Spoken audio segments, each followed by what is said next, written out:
नितेश तिवारी की रामायण अभी तक ऑफिशियली अनाउंस तो नहीं हुई है, बट इसकी एक्साइटमेंट पीक पे है। बात चाहे फिल्म की स्टार कास्ट की हो या इसकी स्केल की, everything about it has made this project the most awaited one of India. इस वीडियो में हम आपको बताएंगे कि नितेश तिवारी की रामायण की हर उस डिटेल के बारे में जो आप जानने के लिए बेसब्र हैं। Do watch the video till the end so that you don't miss anything important.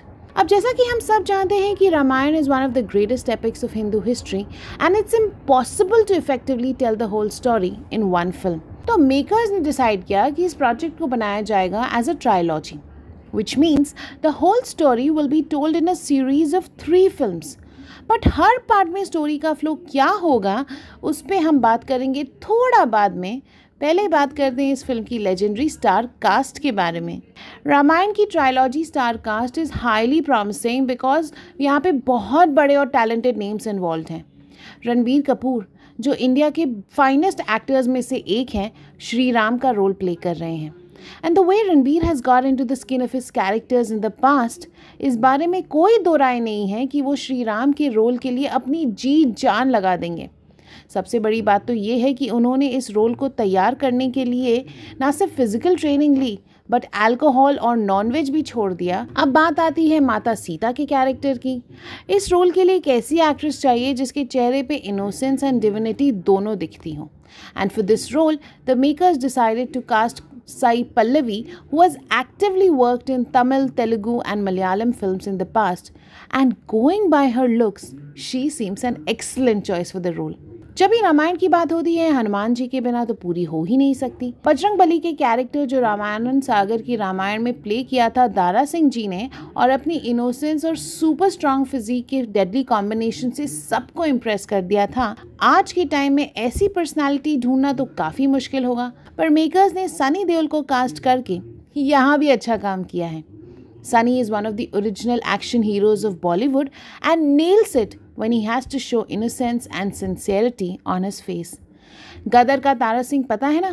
With the role of Hanuman ji, Sunny Deol has a chance to take his act 1000 times higher. Potential तो और भी बहुत है, पर तारा सिंह का 10x भी तो हो गया तो crowd in theaters will go crazy.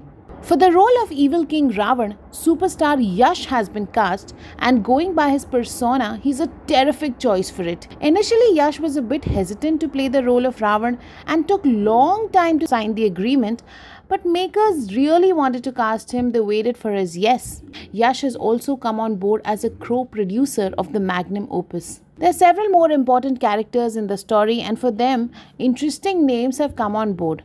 Ravi Dubey जो टीवी स्टार हैं, लक्ष्मण का रोल प्ले करने वाले हैं, एंड मराठी एक्टर आदिनाथ कोठारे भरत का रोल प्ले करने वाले हैं। अरुण गोविल जिन्होंने रामानंद सागर की रामायण में श्री राम का रोल प्ले किया था, इस बार दिखेंगे राजा दशरथ के रोल में। लारा दत्ता दिखेंगी कैकई के रोल में, बॉबी देओल शायद कुंभकर्ण के रोल में, एंड रकुल प्रीत शायद शूर्पणखा के रोल में। विभीषण के रोल के लिए रिपोर्टेडली हरमन बवेजा को कास्ट किया गया है।